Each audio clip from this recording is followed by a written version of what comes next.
ജയ് ശ്രീരാമകൃഷ്ണ.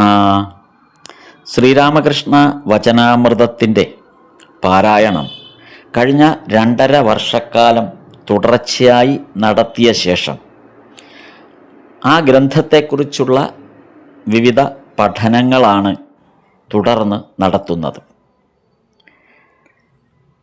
സ്വാമി ഭൂദേശാനന്ദജി മഹാരാജ് രചിച്ച Sri Ramakrishna and his gospel എന്ന ഗ്രന്ഥം, കൂടാതെ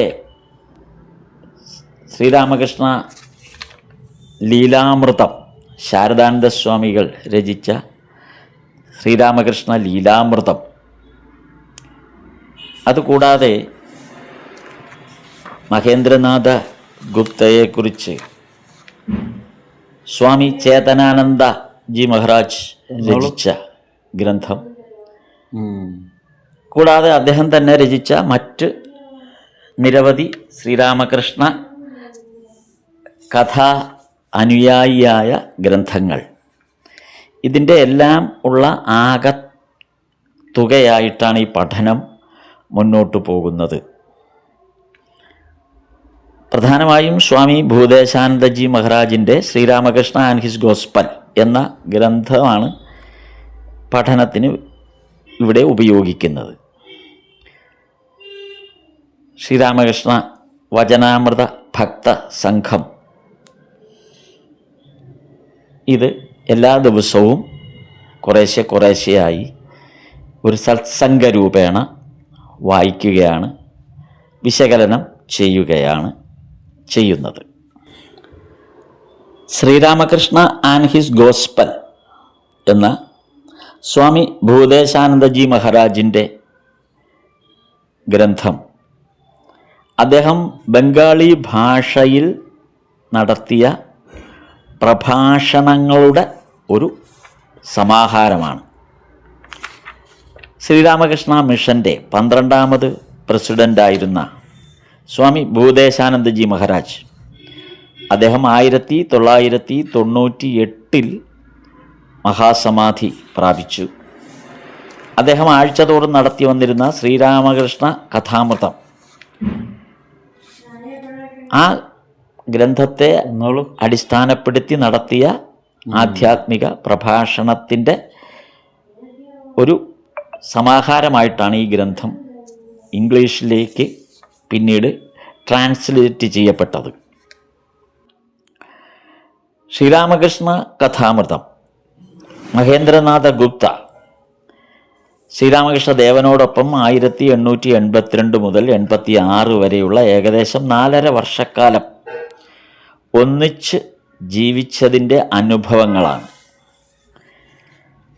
ശ്രീരാമകൃഷ്ണ കഥാമൃതം എന്ന പേരിൽ ബംഗാളി ഭാഷയിൽ ഇതാദ്യം പ്രസിദ്ധീകരിക്കപ്പെട്ടു. പിന്നീട് ദ ഗോസ്പൽ ഓഫ് ശ്രീരാമകൃഷ്ണ എന്ന പേരിൽ ഇംഗ്ലീഷിലേക്ക് സ്വാമി നിഖിലാനന്ദജി മഹാരാജ് ഇത് ട്രാൻസ്ലേറ്റ് ചെയ്തു. തുടർന്ന് ഇത് വിവിധ ഭാഷകളിലേക്ക് മൊഴിമാറ്റം നടത്തി. മലയാളത്തിൽ ശ്രീരാമകൃഷ്ണ വചനാമൃതം എന്ന പേരിൽ ഇത് മൊഴിമാറ്റം നടത്തിയതാണ് നമ്മളിവിടെ സത്സംഗത്തിൽ വായിച്ചത്. മലയാളത്തിലേക്ക് അത് യോഗിവര്യനായ സ്വാമി സിദ്ധിനാഥാനന്ദ സ്വാമിയാണ് ഇത് പരിഭാഷപ്പെടുത്തിയത്. 1968, 69, 70 കാലഘട്ടങ്ങളിലാണ് ഇത് മലയാളത്തിലേക്ക് പബ്ലിഷ് ചെയ്തത്.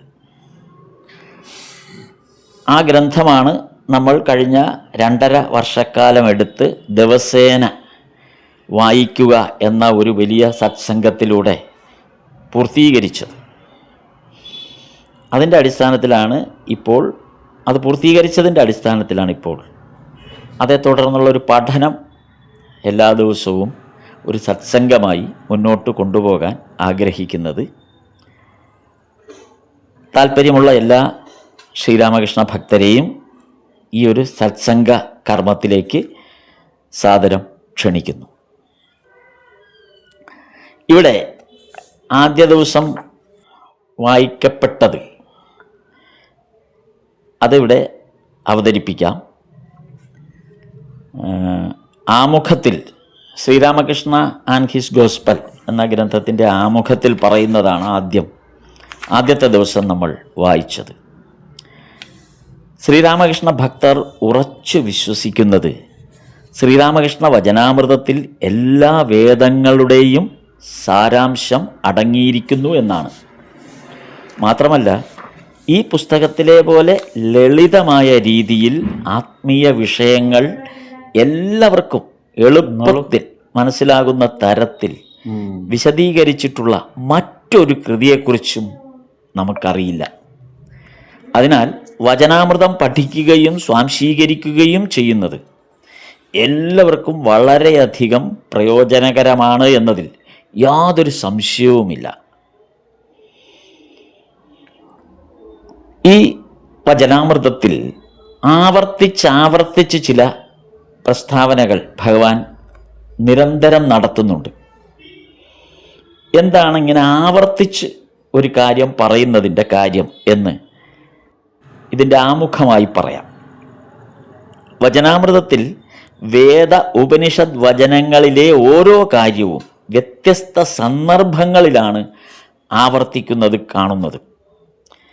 അതൊരപാകതയല്ല, മറിച്ച് ഈ ആവർത്തനങ്ങൾ ഭഗവാൻ ശ്രീരാമകൃഷ്ണൻ തന്നെ ആവർത്തിച്ച് പറഞ്ഞവയാണ്. അത് വായിക്കുന്ന ആർക്കും അങ്ങേയറ്റം പ്രയോജനകരവുമാണ്. ഗീതയിൽ ശ്രീകൃഷ്ണൻ അർജുനനോട് പറയുന്ന പോലെ, ആ പുരാതനമായ യോഗം നിന്നെ ഞാൻ പഠിപ്പിച്ചു തന്നിരിക്കുന്നു. പുരാതന കാലത്ത് പറഞ്ഞ കാര്യങ്ങൾ തന്നെയാണ് ഗീതയിൽ അർജുനന് ആവർത്തിച്ച് പറഞ്ഞു കൊടുത്തിരിക്കുന്നത് എന്നാണ് ശ്രീകൃഷ്ണൻ പറയുന്നത്. പുതിയ കാര്യമല്ല. കാരണം ഗീത ഇതിനു മുമ്പും ഭഗവാൻ ഉദ്ഘോഷിച്ചിട്ടുണ്ട് മറ്റു യുഗങ്ങളിൽ. ഈശ്വരൻ യുഗാന്തരങ്ങളായി അവതരിക്കുകയും നിത്യസത്യങ്ങൾ പ്രഖ്യാപിക്കുകയും ചെയ്യുന്നു. ആവർത്തിച്ചുള്ള അവതാരങ്ങളും ഉപദേശ രൂപേണയുള്ള നിത്യസത്യങ്ങളുടെ ആവർത്തനവും ഒരു ആവർത്തന ന്യൂനതയായി കണക്കാക്കേണ്ടതില്ല. ഒരേ സന്ദേശം വീണ്ടും വീണ്ടും അവതരിപ്പിക്കുന്നതിലൂടെ വചനാമൃതം ഒരിക്കലും മുഷിപ്പിക്കില്ല. കാരണം വീണ്ടും വീണ്ടും കേട്ടതിന് ശേഷവും എന്തെങ്കിലും മനസ്സിൽ ഉറച്ചിട്ടുണ്ടോ എന്ന സംശയാസ്പദമാണ് നമ്മെ സംബന്ധിച്ച്. അതുകൊണ്ടാണ് വചനാമൃതം നിരന്തരം ആവർത്തിക്കുന്നത്. ഒരമ്മ തൻ്റെ കുട്ടിക്ക് പ്രയോജനത്തിനായി ആവർത്തിച്ച് ഉപദേശിക്കുന്നത് പോലെയാണ് ഇത്. വീണ്ടും വീണ്ടും ആവർത്തിക്കുന്നതിൽ അമ്മയ്ക്ക് ഒരസ്വസ്ഥതയുമില്ല. കാരണം അമ്മയുടെ ഏക ആശങ്ക കുട്ടിയുടെ ക്ഷേമം മാത്രമാണ്.